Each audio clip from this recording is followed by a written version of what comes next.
Okay, we have started recording. So I would like to welcome everyone to today's District 100 Learning Lab. We are so excited and we're really honored to have an outstanding presentation today. Today's presentation will be made by our own Lark Doley, distinguished Toastmaster, past international president. Lark loves her golden experience with Toastmasters, and that's why she's golden. So we know that we're going to have a golden time today. We would like to introduce Lark Doley with Golden Club membership. Lark, the stage is yours. Thank you. Golden greetings, District 100 leaders, members, and guests. And I know there's special guests from District 56, which was my home district when I joined Toastmasters back in 1990, of all years.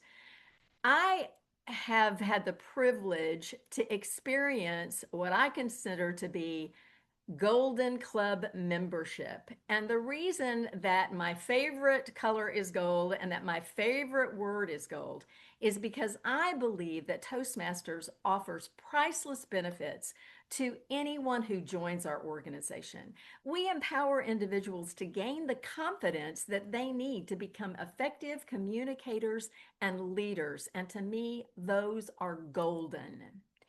Today, I want you to reflect on the organizational structure of Toastmasters. Our clubs are literally at the center of everything that we do. The area, the division, the district, the region, our board of directors all support the club. But who's at the top of our organizational chart? The member is. Members join clubs. And they join clubs when they find value in Toastmasters. The way that they find that value is through the Toastmasters Club. When you look at the right side to see our organizational structure, the member, the clubs, the areas, divisions, districts, look at all of the leadership opportunities that are available to each and every one of us. I hope that you are taking advantage of those leadership opportunities, and I have been honored to take advantage of almost every leadership opportunity on this chart, except for being employed at World Headquarters, which, by the way, is the only paid position within our organization. I believe that the member is our number one priority, and the keys to the success of our entire organization and of fulfilling the needs of our members are Golden Club quality and compelling club meetings. When a guest visits a club, that club meeting needs to be a quality club meeting, a fun meeting. It needs to be informative, educational. They need to see themselves joining that Toastmasters club. So to me, these are the three ingredients for success for our entire organization. We will be interacting in the chat today, as Charla has already told you.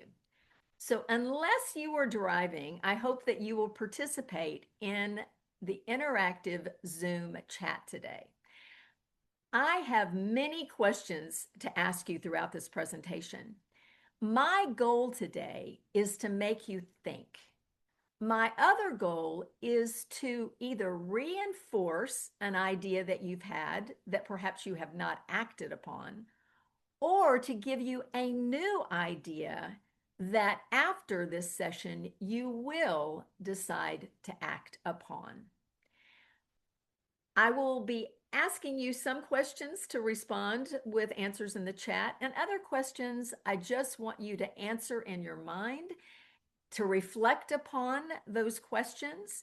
And if you don't know the answer, then I say you may want to write those down after the session, look them up again as a learning experience, because today it's all about learning. I do want you to answer very succinctly in the Zoom chat why you joined Toastmasters, or if you've been a long-term member like I have, why you stay. Or if you want to answer both, you're welcome to do that. So very succinctly in the chat, answer one or both of these questions. As you're writing your answer, I will tell you that I initially joined Toastmasters to become a more effective communicator. Then I learned about all the leadership opportunities in Toastmasters and loved the leadership track in our organization. I stay because I love seeing the changes in members in our Toastmasters Club. Charla, do we have some responses in the Zoom chat? Yes, we do. We have answers such as I joined to represent my job. I joined to become more of an entertaining speaker. Wow. And that Wow. person stayed to help others. Thank you, Simone, for that. And Pamela McCowan joined for the opportunity to serve in leadership roles and learn a more effective communication way to communicate as a leader. Thanks so much, Charla. I love these responses. Remember that at the end of this presentation, you can always save the chat if you would like to look back on some of the golden responses given today. Does your club know why you joined or why you stay? Why is that important? I believe that it is critical for our members to know why we joined and for us to know why each member joined. And the reason for that is we need to meet their needs. How can we meet their needs if we do not know why they joined? And for tenured members like me, then we need to be leading, supporting the leaders, mentoring. But again, the vice president of education, the vice president of membership, both of them should know why each member joined. I believe that the VPM, VP education, and the mentor for each member needs to know why they joined, and then they need to help our members achieve their my why, their reason for joining Toastmasters. I believe that our mission statements are our why, and I think it's very important that we know the mission statements of our organization. We have a Toastmasters International mission, and this one I love because it is succinct. It reminds us that we are here to empower individuals to become more effective communicators and leaders. That is the reason for the existence of Toastmasters International. Then we have the club mission and the district mission, which are a little different. Again, the district mission is easy. We build new clubs and support all clubs in achieving excellence. And then our club mission is all about that supportive, positive environment where we truly impact our members by empowering them with more effective communication and leadership skills. Our Toastmasters International Core Values, do you know these and do you recite these at your club meetings? And finally, our envisioned future. That's changed in the last couple of years, but these are the why of our organization. Everything we do at every level of our organization needs to support these mission statements. Every goal that we want to achieve needs to support these mission statements and to fulfill the needs of our members, the number one priority for our organization. I am not going to ask you to answer these in the chat, but I want you to reflect on your answers to this. So, why would guests want to join your club? What is the value proposition of your club? Why did you join your club? And then why do you stay? And why should every member stay in your club?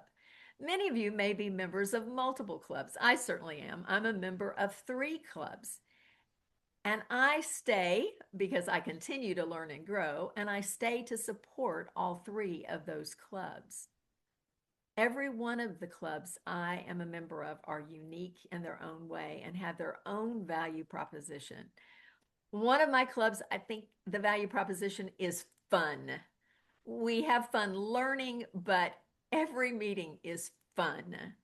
Another one of my clubs meets on Saturday mornings. So it gives people an opportunity to attend a Toastmasters meeting not during the work week. And then my third club is a corporate club, and it's all about supporting that corporation in having their employees become more effective communicators and leaders. My next question for you is, how many members are in your club? Do you know? Do you look at the dashboard to see how many members your club has? And how many members are retained every 6 months? How many members, new members, are joining your club? And how many new members does your club want to have? I looked at my clubs and I found out one club has 25 members, another has 21, and my corporate club, unfortunately, only has 12 to date. What is your club's membership retention and growth plan for this Toastmasters year? So, does your club want to achieve both membership growth goals, 4 new members and another 4 new members? And again, what is the percentage of current members that your club wants to retain? I think we all want to retain 100%, but most of us do not retain 100%. And why do we not retain 100%? Is there some reason that we can improve our club in order to retain more members? So when we think about this membership retention and membership growth plan, who is working that plan? Well, that plan should have been put together by the club officers, should have been shared with your club, but all of us should support the membership retention and membership growth plan. How can we support it? Well, we can support it in multiple ways. We can be on the membership retention team, on the membership growth team. We can serve as a mentor, and you may already be serving as a club officer and be a part of the membership growth and retention team by serving as a club officer. I said 3 keys to Golden Club success and Golden Club membership. First, the member is our number one priority. We need to be sure that we understand why they joined, why they stay, and support them in achieving their reasons for joining and staying. The second element, golden quality clubs. This is Toastmasters International definition of a quality club, or as I like to say, a golden club. A high quality club encourages and celebrates member achievements. Does your club do that? Do you celebrate every time a member completes a level in Pathways? Do you celebrate personal achievements, professional achievements? It provides a supportive and fun environment. Is it fun to attend your Toastmasters meetings? And offers a professionally organized meeting with variety. Are all the roles filled by the time every member enters your club meeting? Club officers are trained in all aspects of club quality to ensure that members receive a formal mentoring program. How effective is your mentoring program? Are provided with evaluations that help them grow and are motivated to achieve their goals. Again, do we even know their goals? This is the quality club definition from Toastmasters International. So when you think about this definition, how would you rate your club's quality? So on a scale of 1 to 5, would you rate yourselves a 5, a 4? And why would you give your club that rating? I would rate my clubs fairly high, but I know that we can do more. So I wouldn't give my clubs a 5 rating, probably a 4, and then I would encourage them to take some of the steps that we'll talk about today in order to become a 5. Golden clubs achieve the club mission, and they do that by fulfilling the my why of each of our members, why our members join. It is so important that club officers fulfill their responsibilities. Each and every club officer has responsibilities, and if each club officer will fulfill their responsibilities and engage a team of club members to help them, then we will have Golden Club quality. The Vice President Public Relations is responsible for marketing our clubs, whether they be community clubs or corporate clubs. The Sergeant at Arms is responsible for a golden first impression when guests and members enter the meeting room, whether it's online, on site, or hybrid. The club sergeant at arms is responsible for those first impressions. And by the way, when I had the privilege to visit Australia, they changed the title of the sergeant at arms to vice president first impressions. I loved that and think we should change it. Vice president membership takes those guests, those eager or scared guests, and converts them to members. The Vice President Education is responsible for knowing the my why of each member and then supporting them in achieving their my why. And again, I believe the Vice President membership should know that. And of course, the mentor for each of our members should know that as well. The Secretary and Treasurer, they're responsible for those admin and financial responsibilities. And the President, of course, is responsible for all of the club officers fulfilling their responsibilities and leading the club to success, making sure that the club is fulfilling its club mission. I don't know if you remember, but when I was president, if you have been a member since then, we had the Wow Factor campaign. So I believe that Golden Clubs wow their members. They conduct quality club meetings and they have enthusiastic member participation. We are here to ensure that our members achieve their personal and professional success. We want to change their lives, to transform their lives. And I believe that I know many members, including myself, whose lives have been transformed by our organization. So, in thinking all about club quality and in thinking about the rating that you've given to your club, how do we measure club quality? Well, the first way that we measure is through our Distinguished Club program goals. So, hopefully, all of you are firmly aware of the 10 goals within our Distinguished Club program. But you have to meet the qualifying requirements to even be recognized in the Distinguished Club program. And this year, we added a new requirement, which is completing the club success plan by September the 30th. So I hope all of you did that. And then as you see, we have 6 educational goals, 2 membership goals, 1 training goal, and 1 administrative goal. This year as well, we've changed the recognition system. So I hope all of you are aware of the changes, and those are listed here. I hope that all of you will achieve Smedley Distinguished Club status this year. To do that, you need to end the year on June the 30th with 25 members and meet all 10 goals. I said that the Distinguished Club program measures club quality. This is the way for all of us to look at the tangible results of what the club officers are doing and what the club members are doing.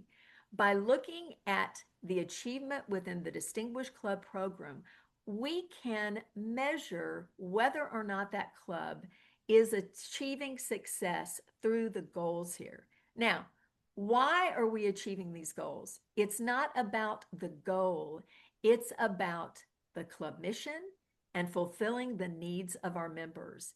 And if we are fulfilling the needs of our mission, fulfilling the needs of our members, and fulfilling the club mission, then we will achieve these Distinguished Club program goals. Another way for you to measure club quality is with a club quality checklist. Have any of your clubs ever used the club quality checklist? Did you even know that it existed? I hope that you will consider using this club quality checklist within your club officer meetings if you're a club officer, but also giving this to your club members, asking them to complete it, reviewing their feedback, and then taking action on any of these club quality items that your club could improve. Moments of truth is another way for us to evaluate our club quality. So, if you look at these 6 areas of evaluation, how often do you conduct moments of truth in your club? We try to conduct it twice a year, at the beginning of the year and then about the middle of the year. Certainly, January, February timeframe is a great time to do this, to evaluate how well we are fulfilling the club mission and meeting the needs of our members and guests. How many of you are using this Club Excellence curriculum? Oh, if you are not using this, please, please go out to the Toastmasters website, look under Club Officer Tools, and click on Club Excellence Curriculum. What you will see there are 5 pages of links. All you have to do is click on the link and it will take you to the resource to help you and your clubs be even more excellent than they are already. And this just shows you some of the first Club Excellence resources available to you on this PDF file. And by the way, it also has district resources. So not only Club Excellence resources, but district excellence resources. How many of you are using the Club Marketing Guide? This is one of the resources that's listed on that Club Excellence PDF. And look at what it includes: flyers, brochures, events, corporate clubs, web tools, branding, conversion. It includes all of those topics within this one club marketing guide. And so I want you, if you are a vice president public relations, are you using this guide? Is your current club vice president public relations effectively marketing your club? Do you think they could use this guide as a tool to support their marketing efforts? I hope so. All right, here's another resource for you. And again, this supports membership building, and it's called From Prospect to Guest to Member. And that's one of the brochures here. The other one is the membership growth. Are you using these tools to increase your membership? Who are the prospects you're targeting, and how are you targeting them? When guests come to your meetings, why are they coming to your meetings? What do they want to learn from a Toastmasters experience? Can it support them in personal development? Can it support them in professional development? These are questions for your guests. And then you need to provide your guests with a membership application, information about your club, ask them to join, and then be sure that you hold an orientation for them, assign them a mentor, be sure that they understand how to navigate pathways and they choose a path, that they participate in your meetings, and hopefully every one of us continuously brings guests, brings friends to our meetings, again, to increase our membership. How many of you are using your prospective member management page on the Toastmasters website? Again, who is responsible for making sure that these prospects receive information about your club? Your vice president membership should be sure that they do. And they talk about how we convert guests or prospective members to members. Is your Find a Club information up to date? Be sure that it is. And then how are you communicating with guests? And when we think about this prospective member management page and the leads that we receive from it, we need to be sure that the contact information for the person responsible for responding to these club inquiries is up to date, and that we promptly respond to these leads. Do you know that only about 50% of the leads we receive a prompt response? And this is one of the recommendations that they have is responding within 48 hours. And then if you do not receive a response back, then to again respond to them in 4 days and then 7 days. So they want us to follow up at least 3 times with any prospect who is interested in our clubs.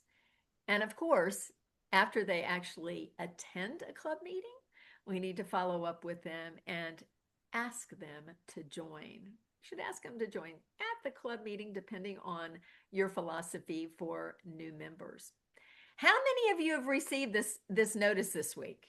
This is a new notice, and I received it this week. If you have renewed your April dues, you should have seen this. And I assume that this is going out now whenever a new member joins. This was fascinating to me. And by the way, I am not a Yorba Linda Achievers member, but one of the past presidents is. And he sent this out. He wanted everyone to see it in case they hadn't seen it. Of course, I received one too. And another past president said, "Oh, yeah, I received one. I love this." So this is going out to new members, renewing members, and I hope that you're as excited about this as I am. I was thrilled to receive this week. So Toastmasters International is acknowledging new and renewing members with an email with this information. New member orientation. One of my clubs has a pre-member orientation. It's called a PMO, not an NMO.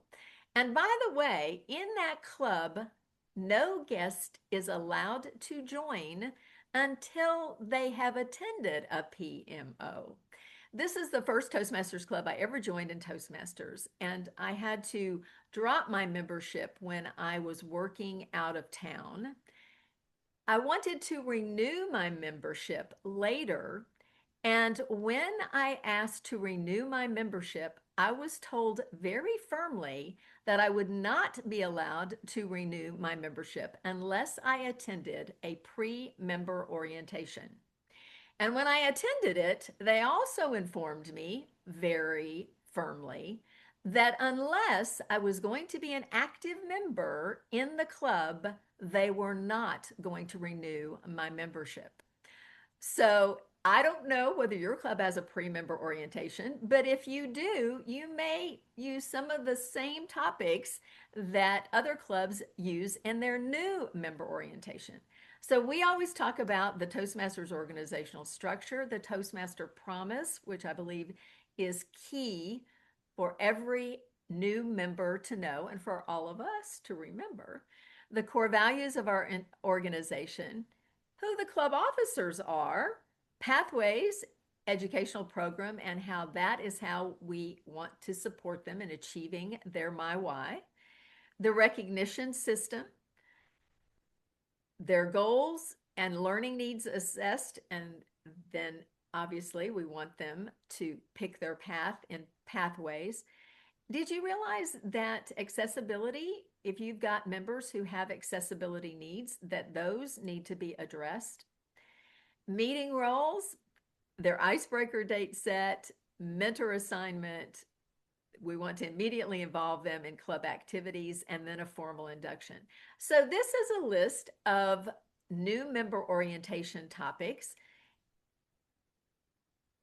Are these similar to your new member orientation topics?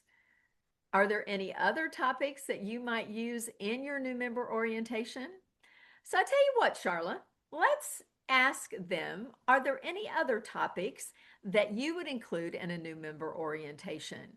So I want each of you to write down if there are other topics, or if we've covered every topic that you use, then just mention the one you think is the most important in a new member orientation. I think they're all important, but what would you put as your top membership orientation topic? And as they type them in, Charlotte, if you would just share them with us. Absolutely. Now, we all know that core values are very important because Toastmasters is a safe place. Does everyone know that? Let's see what else people are putting in the chat today. Icebreaker date set. Fantastic. Formal introduction to the mentors. New member profile. Member goals and pathways engagement. Wow. A member testimonials helpful. We're being flooded with comments now. That's Fantastic. good. Back to you, Lark. Thanks, Charlotte, so much. I'm so pleased that you have a new member orientation. And again, if you want to consider a pre-member orientation, I'll be happy to talk with you about that. Yes, absolutely. There are forms that we should be using with new members and with tenured members. But the new member experience survey, are you asking your new members to complete this? Again, this is another measure of club quality for us. So if we ask our new members to complete this, we can look through this new member experience survey and see if there are any areas where our clubs need to improve. Then the new member profile, we definitely need to have every new member complete this and be sure that the vice president membership, vice president education, and their mentor receives a copy of this. Every member should be surveyed on an annual or semi-annual basis, and we can use the member interest survey in order to do that. We want to be sure that our members are setting new goals for themselves every year if they are a tenured member. Member mentoring. So again, look at this. We have a beautiful guide to member mentoring. How effective is your club mentoring program? And who is responsible for assigning mentors? Often the vice president education assigns mentors, but I will tell you in my clubs, the vice president membership and the vice president education work together to assign mentors. And we also like feedback from our new members in assigning mentors. So we may not assign a mentor immediately. We want them to attend a few club meetings, see if there's a member that they want to mentor them, and then we'll assign that mentor if possible. There are so many different types of mentoring, and I don't know if you are familiar with all of these, but I wanted to mention them to you. We need to assign mentors to our new members, but tenured members can also benefit from having a mentor.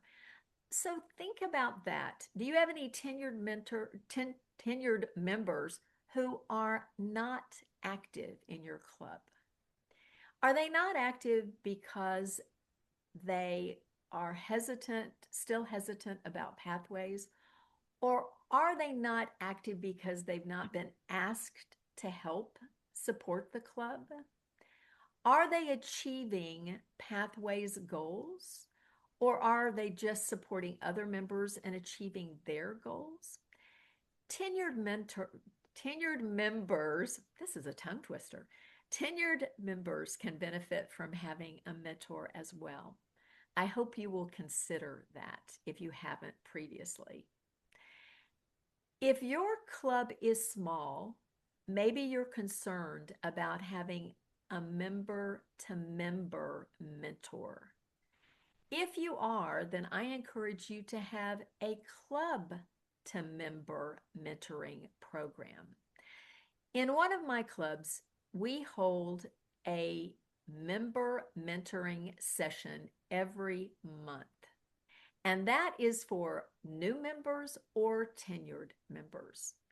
We solicit topics, and then during that member mentoring meeting, we address those topics. If no one sends topics, then we talk about pathways and talk about their goals in pathways. But there are other types of mentoring. Does your district have a mentoring program? Some districts do. What about advanced member mentoring? So what if you have a member of your club that you believe could be an area director, a division director, a district trio member, could serve at the regional level, the international level, then what about considering advanced member mentoring for those individuals? For individuals who may not be considering leadership, but you believe should be considering leadership, what about a leadership mentor for them? For those individuals who want to achieve success in contests, what about a contest mentor? And then, how many of you know about our accredited speaker program, which is the professional speaking track, is the way I refer to it in our organization? Then, if someone is interested in becoming a professional speaker, can we mentor them in the accredited speaker program? So these are different types of mentoring. And by the way, I love this article from March 2025, Build a Rockstar Mentoring Program. So if you haven't read that one or don't remember that article, I encourage you to go back and read it. We want to support our members in achieving their goals, and the way that we do that is by participation in the Pathways program. We have 6 paths in Pathways now in our new learning management system, and there are over 300 competencies that our members can learn through the Pathways projects. Do you know the goals for each of your members in Pathways? What is your goal in Pathways this year? Are you progressing to achieve that goal? Do you have multiple level goals and pathways for this year? Or are you working in multiple paths? It's important that you are progressing and that your officers know your goals and pathways so that they can support you in scheduling you for the projects to achieve those goals. The pathways enhancements. All of us learned about the pathways enhancements in October of 2025. These enhancements include participation in club meetings in the different meeting roles within our clubs, and also include different modules in different series that people like Pam and I remember very well. So the successful club series, the better speaker series, the leadership excellence series. So these are educational programs, and they are now a part of our Pathways enhancements. I love these programs. And by the way, these programs are a great way to involve some of our tenured members. They are a great way to assign a module to a new member and ask them to present these modules. So these give us opportunities for more project completions within Pathways. We started off by talking about the fact that we want to retain members and we want to build membership. This is another article that was in the Toastmasters magazine, and I love this article. Keep them coming back. When you look at this, give members what they need to achieve their goals, make it fun, and you won't be able to stop them from renewing. I totally agree with that. And within this article, they talk about meeting the changing needs of our members. So again, it's all about their my why and making sure that we're updating their my why every single year. We need to be sure that our members know that the skills they learn in Toastmasters are transferable to their personal lives and to their professional lives. Our meetings need to be fun. They need to be learning experiences, but they need to be fun. Ralph Smedley said, we learn best in moments of enjoyment. And we need to remember that and make sure that our club meetings are enjoyable. Recognizing achievements, making sure that whenever a member is absent, that we contact them, tell them we miss them, and encourage them certainly to attend the next meeting. And we may find out that they're suffering from an illness or there's a family problem, and it's a great way to connect with them, let them know that we care about them. I have made lifelong friends in this organization. So to me, the greatest and most priceless golden benefit of all is friendship. So, how many of you have made lifelong friends in Toastmasters? I have, and one of them is here today, Pamela McCowan. She is one of my best friends and has been my friend ever since I met her when she was club growth director. I think it was Lieutenant Governor Marketing at the time, but yes, we've been friends for years, and I cherish her friendship. I want to review some more membership retention opportunities for you. Does your club have a member retention team? If it does, then golden congratulations. If it doesn't, then why don't you? And when will you start one? When you think about a membership retention team, think about someone who loves to connect with people, who would love to write personal notes to those members who are absent at a meeting, or email them, or call them.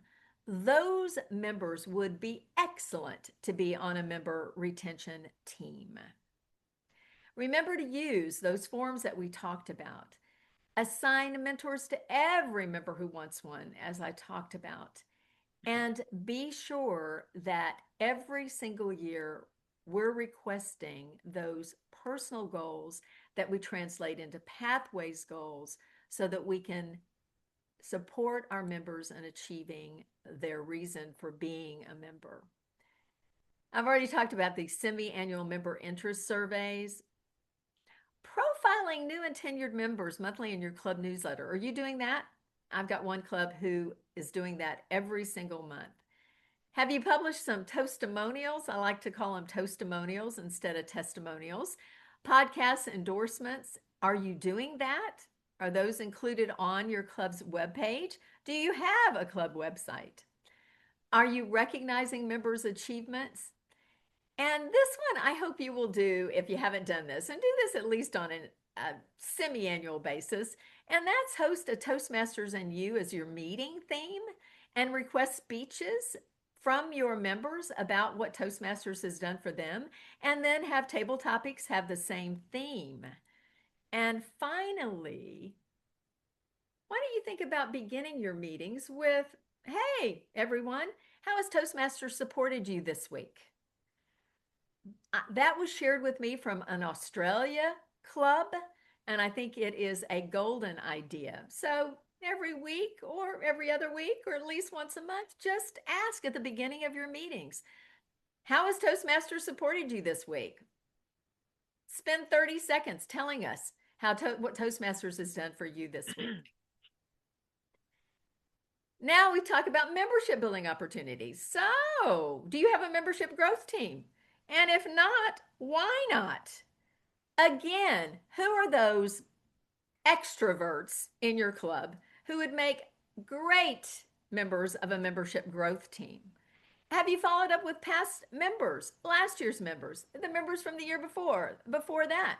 So when life gets in the way of our members, do we follow up with them to see if they're ready to return to us? Well, we should.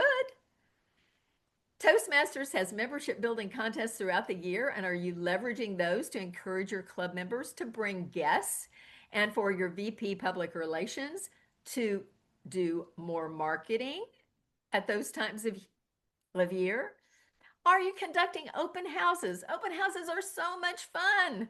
Are you conducting them 2, 3, 4 times a year? What about speech crafts? Are you using speech crafts to build membership?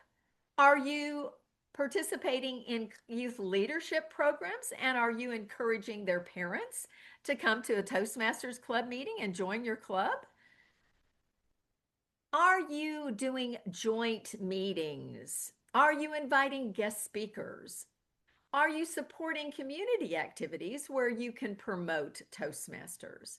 Are you conducting those educational programs which now are part of the Pathways enhancements? How often are you celebrating? How often are you conducting parties with your members? And are you inviting past members to those celebrations? And finally, are you asking guests to join at every single meeting? These are all membership building opportunities. The campaigns, as I said, Smedley campaign, Talk Up Toastmasters. We're right in the middle of the Talk Up Toastmasters membership building campaign. If your club adds 5 new members during any of these membership building campaign times, they will receive a ribbon for recognition and 10% off on the Toastmasters shop. Individual member recognition. Did you know that you can achieve individual member recognition if your name is included as a sponsor on the membership application? Well, you can. So take advantage of that too. We need to share the gold with as many people as possible throughout our world. There are 8 billion people in the world. How many members do we have in Toastmasters? Well, not 8 billion. So it would be great to share the gold with more and more people around the globe so that they can gain the golden benefits of Toastmasters. Speechcraft. If you're not doing one, haven't done one, then do one. It's a great way to increase membership in your club. We have community clubs and then we have corporate clubs or clubs that are associated with an organization. So, with those community clubs, are you holding member and club achievement celebrations? Are you conducting joint meetings? And by the way, now that we have online clubs and hybrid clubs, literally you can hold joint meetings with clubs around the world. During the pandemic, I did this. I was a sergeant at arms, and we held joint meetings with clubs around the globe. What about guest speakers from around the globe? And you can be a member of clubs around the globe. And then these are just ideas about how you can hold anniversary celebrations. And I hope that all of you do this. Again, this doesn't need to be the only time that you celebrate. My clubs celebrate multiple times a year, but this is a great opportunity for you to celebrate your anniversary. Invite those past members, invite district leaders, corporate executives if you're affiliated with a corporation, and acknowledge member and club achievements. And you can have fun in doing it. So you can, the most humorous member of your club, right? What about corporate clubs? So are you a member of a corporate club? I am. I'm retired, but they allow me to continue my membership in my Maximus Toastmasters Club. Are there other corporate clubs affiliated with your corporation? If you have been having problems with membership and there are other corporate locations that have clubs, Toastmasters clubs, maybe you should combine efforts. Think about that. If you are a corporate club, you need to always maintain visibility with the corporate executives. Do you have corporate champions? Literally individuals that are honorary members of your club or that attend your club meetings regularly, that you invite to be guest speakers, that you keep abreast of the achievements of members and your club? Do you celebrate and invite them to your annual anniversary celebrations? And have you offered to conduct workshops with corporate employees? These are all opportunities to build membership in your corporate clubs. A few final thoughts on membership building.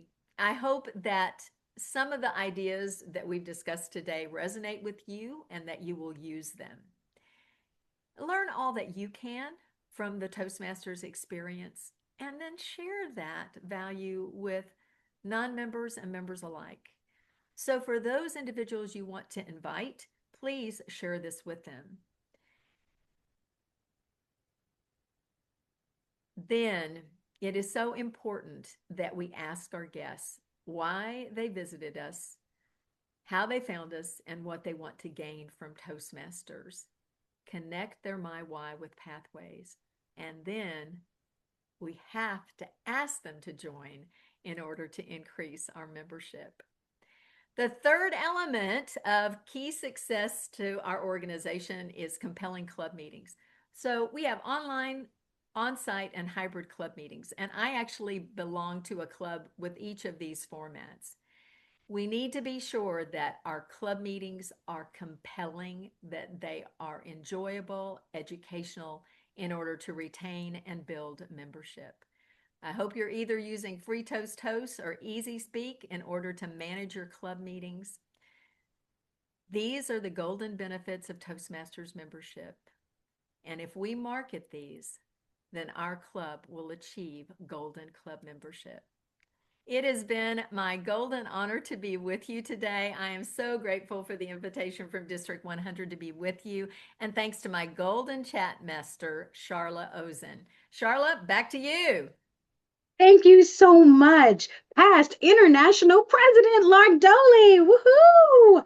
Such a plethora of wonderful information. I hope everyone has the opportunity to save the chat. Now, if you cannot save the chat, please put your email in. And what we and our wonderful Program Quality Director Umango De Silva will do, we will email you a copy of this chat. And again, as we stated earlier, a PDF of this fantastic presentation will be sent to you after today's session, okay? Thank you so much, Lark. Wow. Fantastic. Lark is golden. And didn't she share a plethora of information? Everything was golden.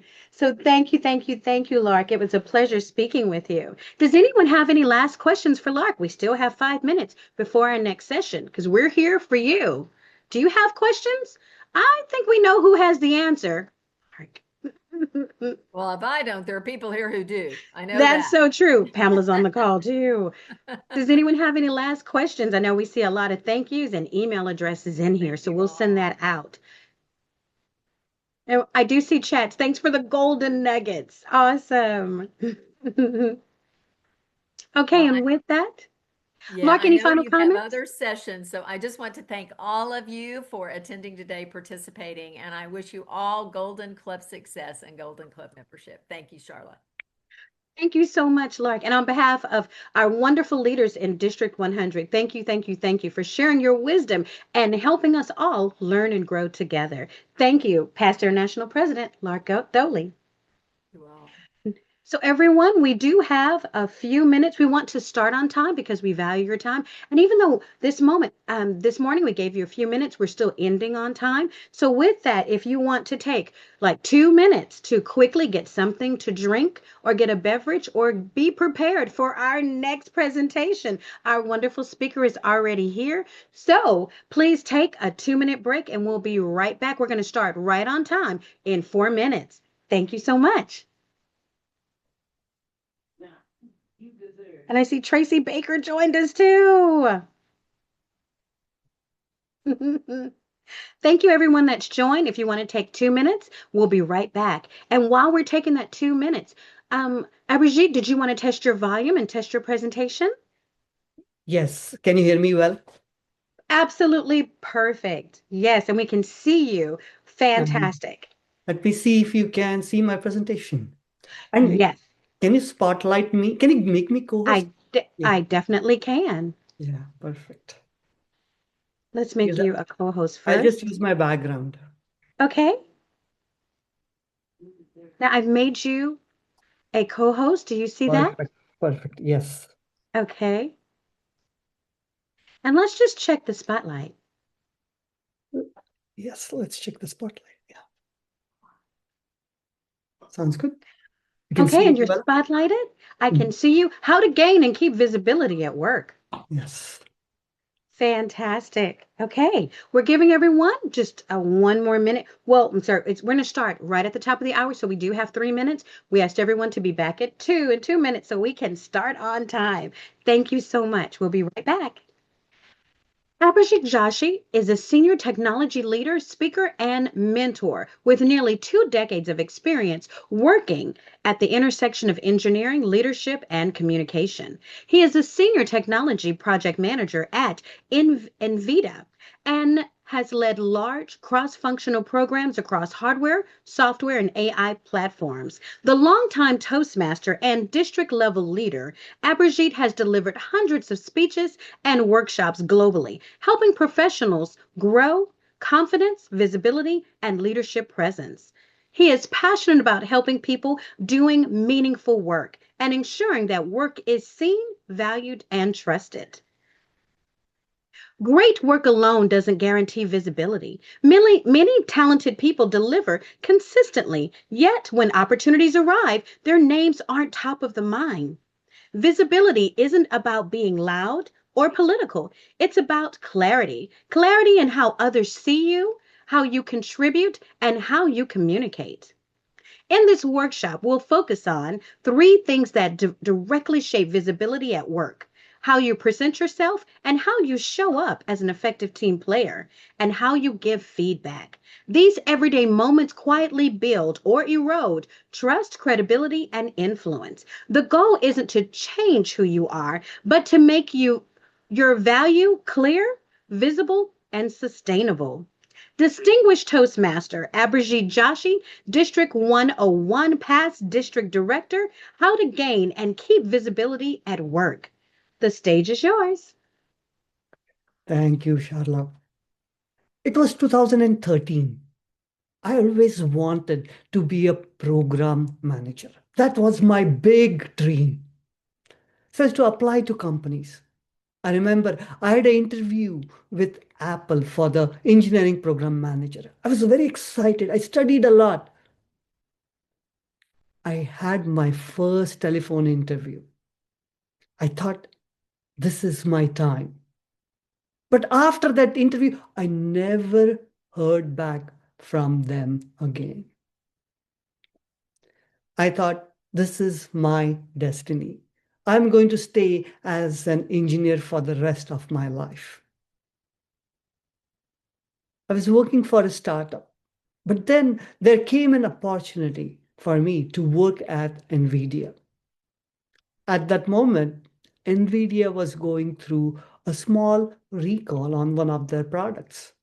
And my job was to make sure that kind of issue never ever happens again in the future. So I had a very high visibility. Even the executive VP know who I was. But 2.5 years later, things changed. The company decided to phase out of the product line I was working on. Now I had to make a choice. Do I stay in the company or do I look for another role? I decided to stay in the company and took a role as a reliability engineer. At that moment, my visibility had just gone down. I became invisible. Today, I'm going to share how things changed in those 5, 6 years, how I was able to get my visibility back and also get my dream job. So let's get the party started. Here, we'll start with why. Why do we need visibility at work? And then we'll go into the details of how to present effectively. The second thing which I also want to talk about is how to be an effective team player, because this is very, very important. And then we'll talk about how to give effective feedback, followed by a secret. I'll share a secret to success. And then we'll do a summary or a recap. So let's get started. Why? Why do we need visibility at work? Sharla, why do we need visibility at work? That would help us feel more valued and felt that what we're contributing actually has meaning and it's providing a win win situation for us and an employer. Very, very true. Marty, what about you? Why do we need visibility at work?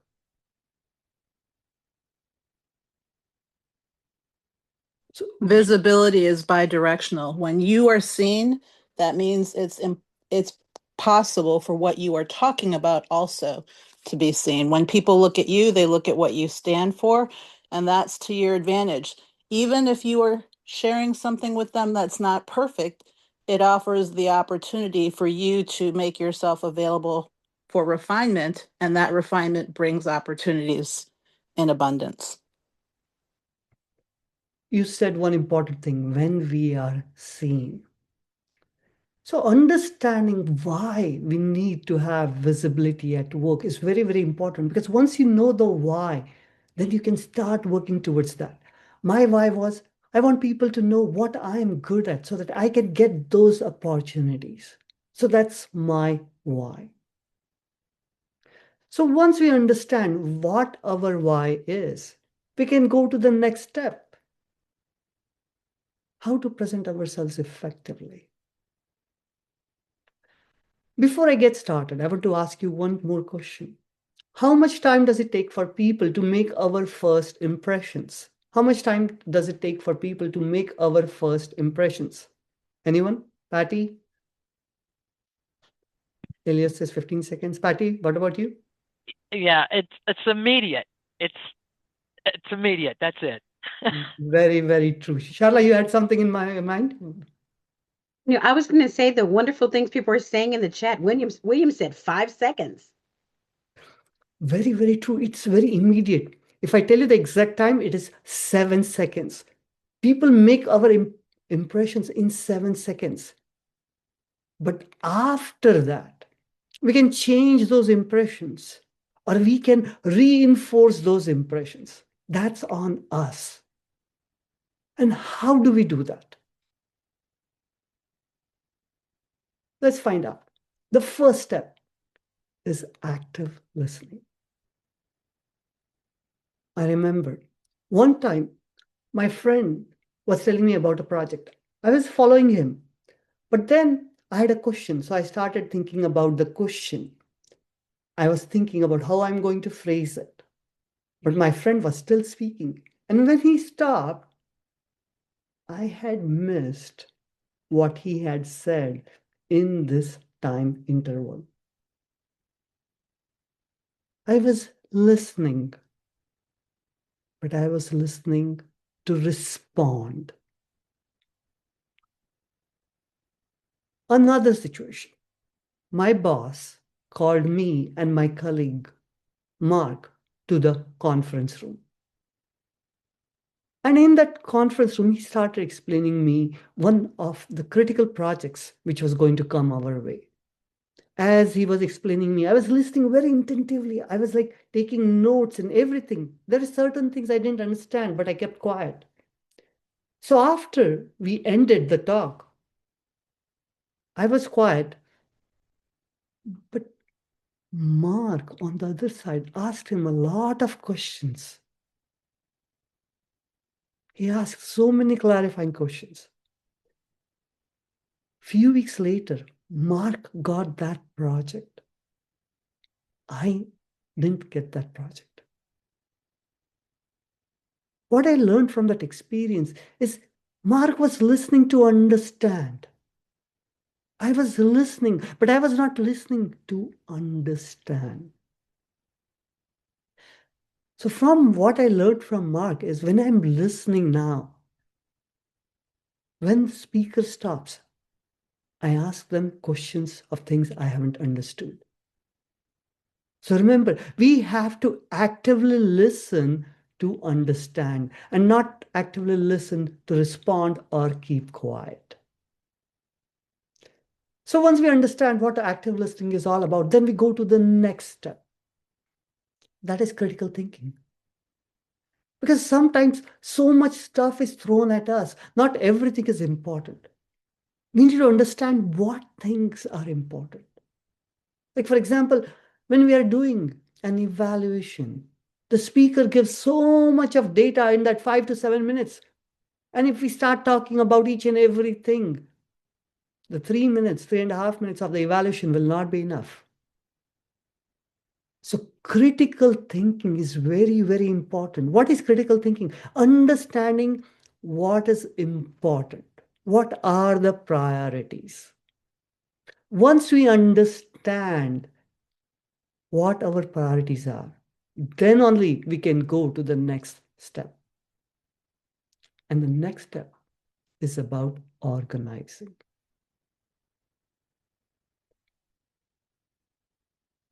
We have listened to so much of stuff, but how do we organize it in our mind, in our brain.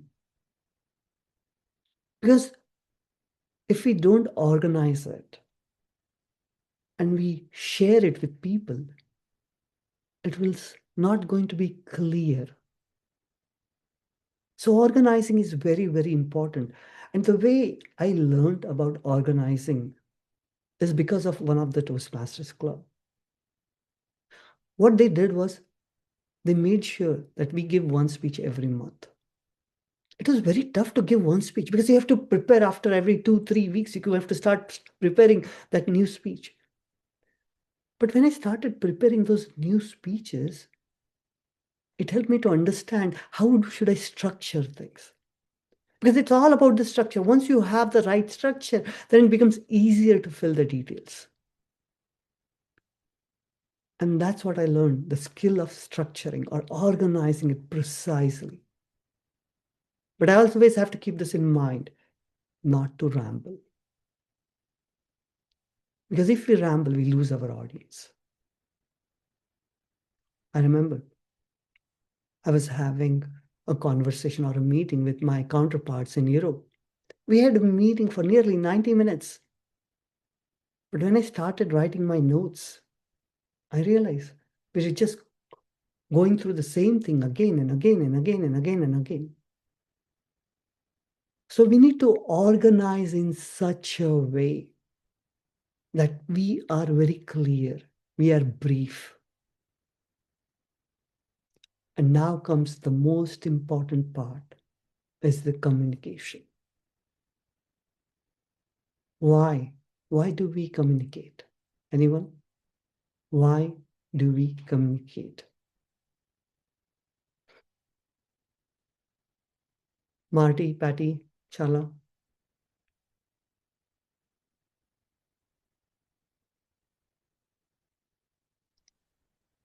To Patty? get our point across. We want to get our ideas across. That's right. Or if we're selling something, we want somebody to purchase that, and hopefully we get those monetary rewards for our.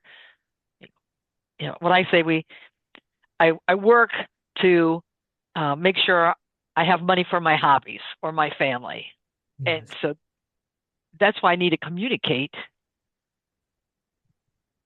Very, very true. We need people to know. We need people to understand. As William was saying, we need people to understand us, listen to us. So remember, why do we communicate? Because if we know exact why, then it becomes easier. And when we are communicating, remember, active listening is important. Critical thinking plays a big role. And then organizing in such a way that we have a precise structure without rambling. And that brings us to the part of the communication. One thing one of our very famous speakers says, we communicate because we also want to be repeated. We want people to repeat what we said. But it can only happen if we communicate in that manner. So all these things helps us to build a very strong impression or reinforce how we present ourselves. Any questions before we jump on to the next part? Anyone?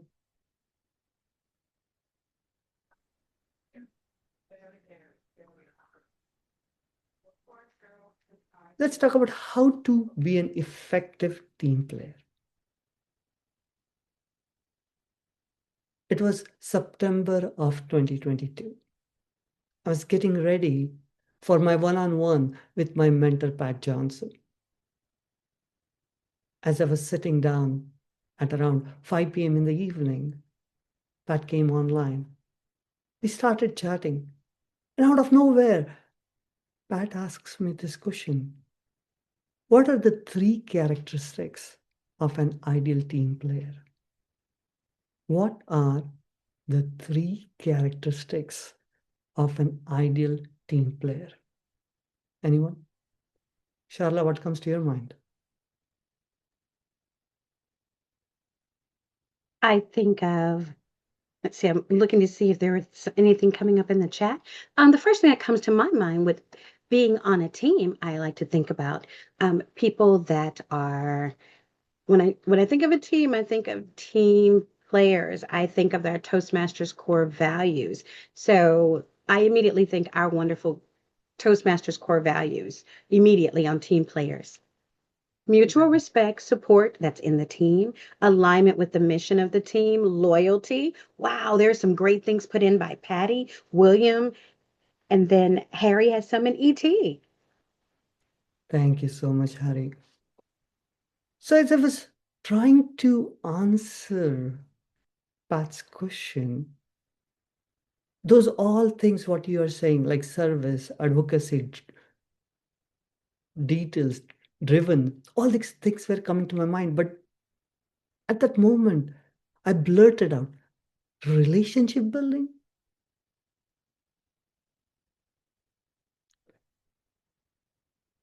But then we started going through the three main characteristics. You have said a lot of good things, but today I want to stick to these three things, and this is based upon the book An Ideal Team Player. Okay. It's a book by Patrick Lancioni. So, what are those things? The first thing, as Marty was saying, is the drive. Drive to go beyond what is needed to make that impact.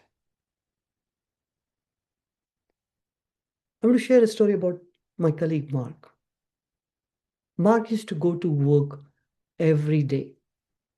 I used to work from home, but I used to get so many packages of the hardware, and it was tough for me to go to work and just take those packages and deliver them. But Mark was very gracious. He said, anything you need, please let me know. He didn't have to do that, but he was helping me with my project work. Few months later, I got a very big project. And I knew at that moment I could not do it by myself. I needed another project leader on my team. And the first person that came to my mind was Mark. Because he had shown that he had the drive to go beyond what is needed to make that impact. So, drive is very, very important. As we understand the drive, the next thing which I want to talk about is humility. Why is humility important? The answer I got was back in 2021. We had the CEO of NVIDIA, Jensen Huang, in our Toastmasters club. At that moment, he was getting an award from the Toastmasters International for the corporate recognition.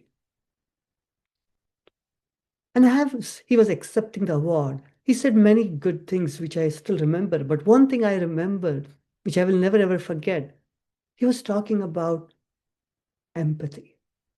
He said he has genuine empathy for people so that they can understand each and every word he's trying to say. Genuine empathy. So as I started pondering over it, why does he need to have that genuine empathy? That empathy helps him to connect with people. But in doing that, he's making sure that the audience is listening to what he's saying. And if I started understanding what he was trying to say, I realized he's being very humble. His humility comes along in such a way that it was connecting me with him. So humility really helps. Humility helps us to be more empathetic. And that empathy helps us to connect with people. So no matter what, we need to be humble. So remember, drive to go beyond what is needed, humility to connect with people. And finally, and the third most important thing is people smart skills. People smart skills, they're not taught in schools. We go to school, but we don't learn about how to work with people, how to motivate them. And these skills are so important. They only come through experiential learning. So let's first try to understand what are the people smart skills. The first thing which is very important is emotional intelligence. I need to understand my own emotions, to understand what I'm feeling. Like, for example, few years ago, before I did compassionate communication, my vocabulary of feelings was good, bad, and fine, where fine stood for freaked out, insecure, neurotic, emotional. So that was my vocabulary. But then I started working on compassionate communication. I learned that there are so many different feelings. I created, or I got a list of feelings. It helped me to understand my own emotions, my own needs. So that is emotional intelligence. Once we understand ourselves, then only we can go to the next step. That is interpersonal awareness. Once we understand ourselves, then we can step out to understand what other person is feeling. And interpersonal awareness, it reminds me of the time when I was working on a project. Me and my colleague, we're kind of butting heads against each other. I wanted to do the hardware build at the company I knew, which was Foxconn. And my colleague wanted to do that build at a startup. The reason I wanted to do the build at the company I knew is because I had the history with them. So I felt very comfortable. Startup was a complete unknown. And as we are butting heads against each other, there's a moment in our meeting that he just went back in the chair and just folded his hands. At that moment, something clicked within me. I realized I was losing him. As I was losing him, I realized that if he's not on my team, I will not be able to complete the project on time. I started asking him questions. Hey, why do we need to do the build at the startup? What can we achieve? What things is different with the startup than with the known company which we have worked for many years? So finally, as I was listening to him, I understood the why. And I also understood him better. And we made the decision to do the build at that company. And we were able to execute that project within time. So whenever I recollect that project, there was this one moment when he was folding that and sitting back in the chair. That was the changing moment. And that moment, I was grounded. I was able to understand my emotions. And it gave me that time to understand what he might be feeling or ask him those questions so that I can understand his feelings and needs. So that is interpersonal awareness. If we build that interpersonal awareness, it becomes very easy to lead. As I said before, it comes by experience, experience, experience. And which place is better to get that experience? Toastmasters. When you start at a club level, when you become an officer, you have a chance to motivate 20 people. That is your first chance. When you get good at it, 6 months, 1 year, then you have a chance to go for another level, 100 people by becoming an area director. You get another type of experience. But it doesn't stop there. We can go further up. We can become a division director, and then we get nearly 400 to 500 people. We have a chance to motivate that many people. And it doesn't stop there. We can go even beyond becoming the top 3. So remember, experience really helps. It helps us to have those people smart skills. Any questions before I move forward?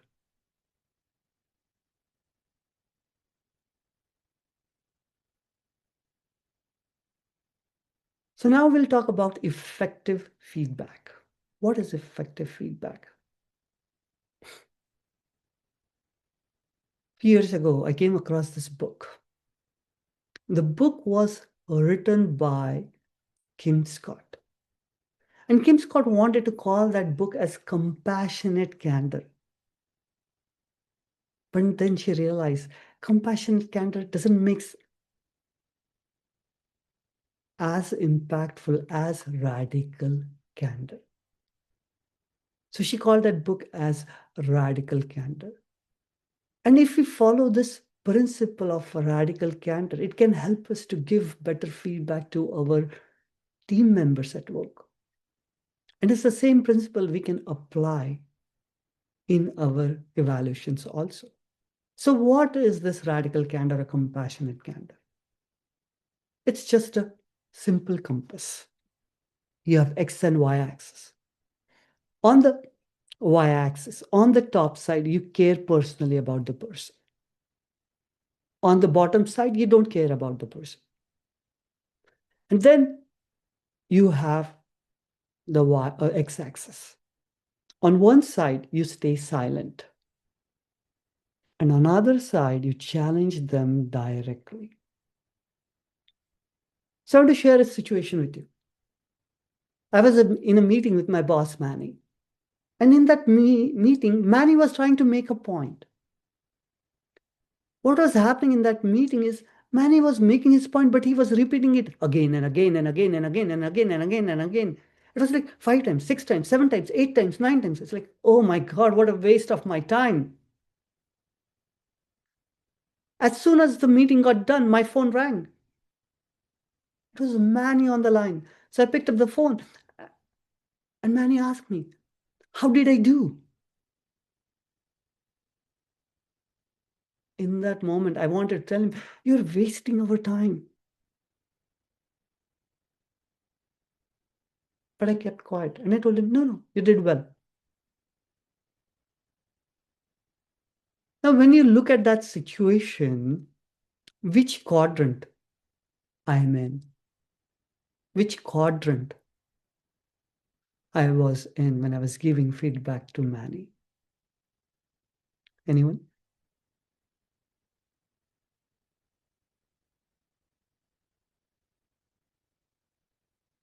3. 3. 3 is which quadrant? Silence, don't care.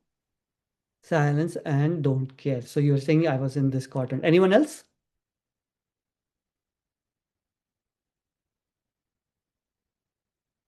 So what happened was I got scared. Like, Manny is my boss.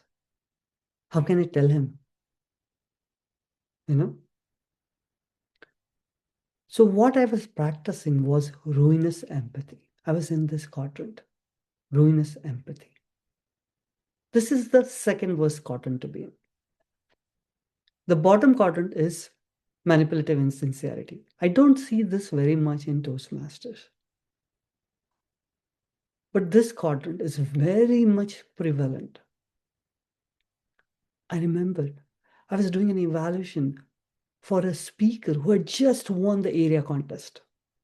And he was doing his speech, the final speech of the pathway.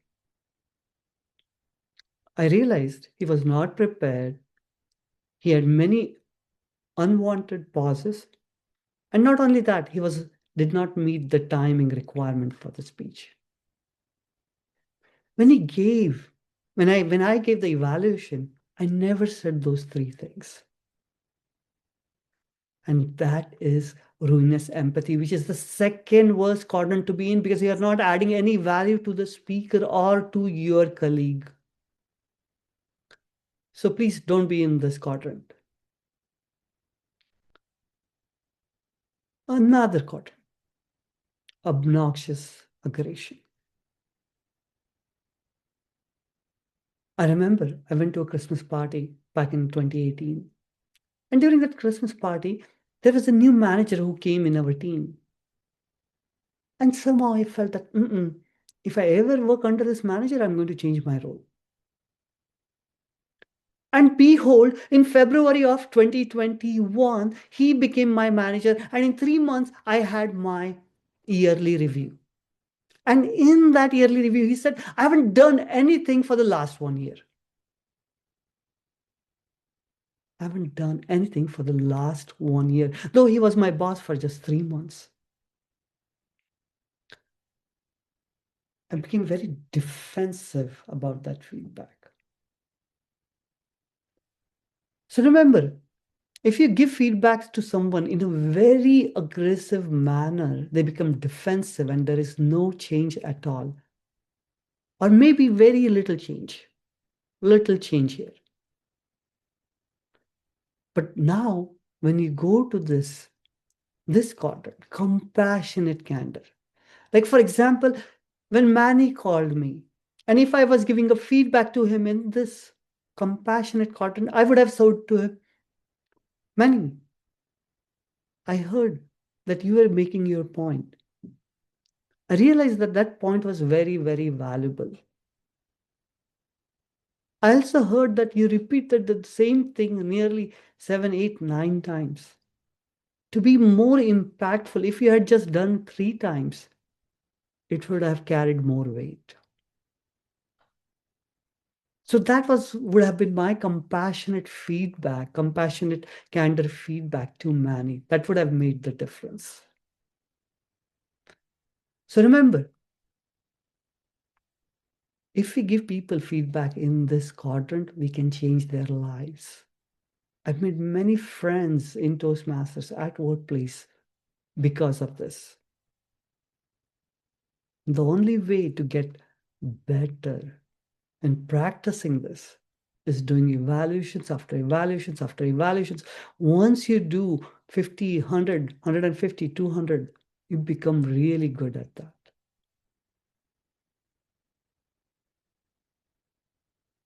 So what happened? I always wanted the job as a program manager, but when I joined NVIDIA, I was a senior engineer. And then my role changed. But in 2018, I met this girl and I fell in love with her. And she encouraged me to join Toastmasters. She said, if you join Toastmasters, it will change your life. Because of her, I took that step. And then the first thing I had to learn is how to present myself effectively. And my club made sure that I give one speech every month. It was very hard, but doing it again and again and again and again and again and again, things became faster. I was able to structure things very precisely. Once that was done, I got a chance to become a VP of the club. My mentor told me that it's all about building relationships. It's all about making a difference in people's lives. It taught me a lot of humility. It taught me that I need to have the drive. And it also started helping me to develop my people smart skills. After I was done with the VP next year, I became the area director. So the skills started building. And because of Toastmasters, I also became good at evaluations. My friend who introduced me to Toastmasters, she was a fantastic evaluator, and I wanted to be as good as her. She was very empathetic, but also gave feedback in a challenging way. So I said, I'm going to get good at it. Every week after week after week, I signed up as an evaluator. I joined second club, third club. And that helped me to become better at things. It's all about practice, practice, practice, practice. But remember, having a good mentor is very, very important, because if we are practicing, but if we are not doing it right and no one is there to tell us, it doesn't help.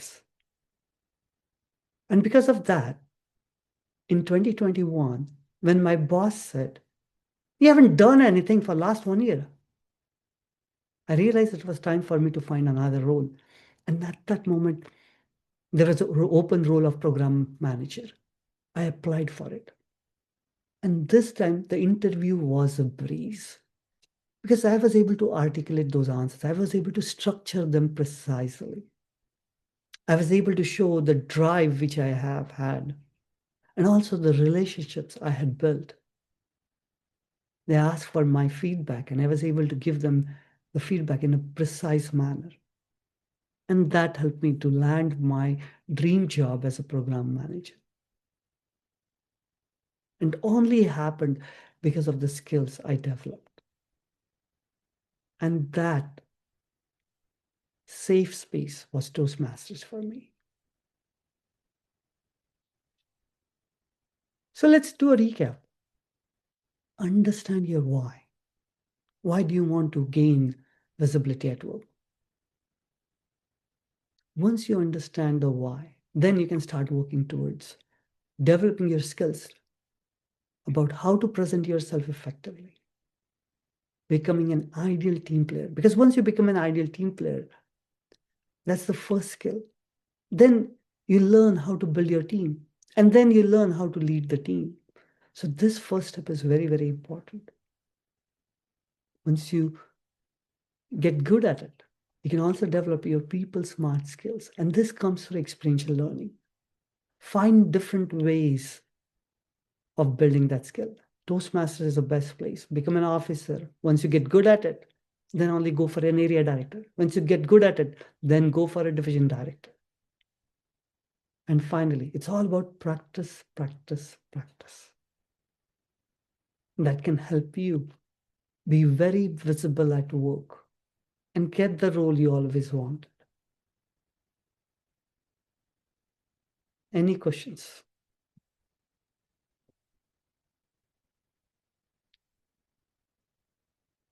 Fantastic. Let's see what we have in the chat. Does anyone have any questions about this wonderful presentation?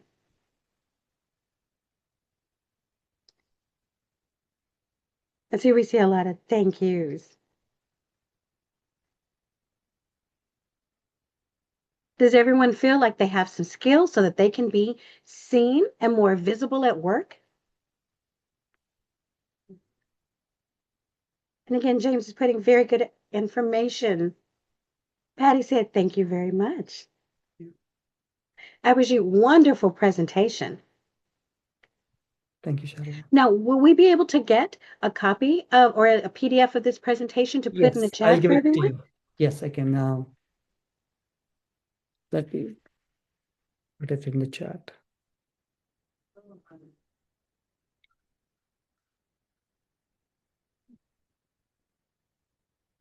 And Elios, thanks you for sharing.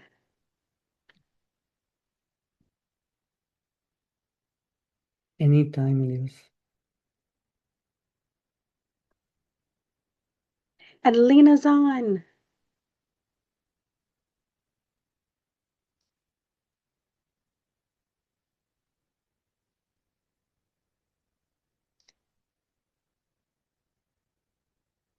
Thank you so much for sharing with this and your experience.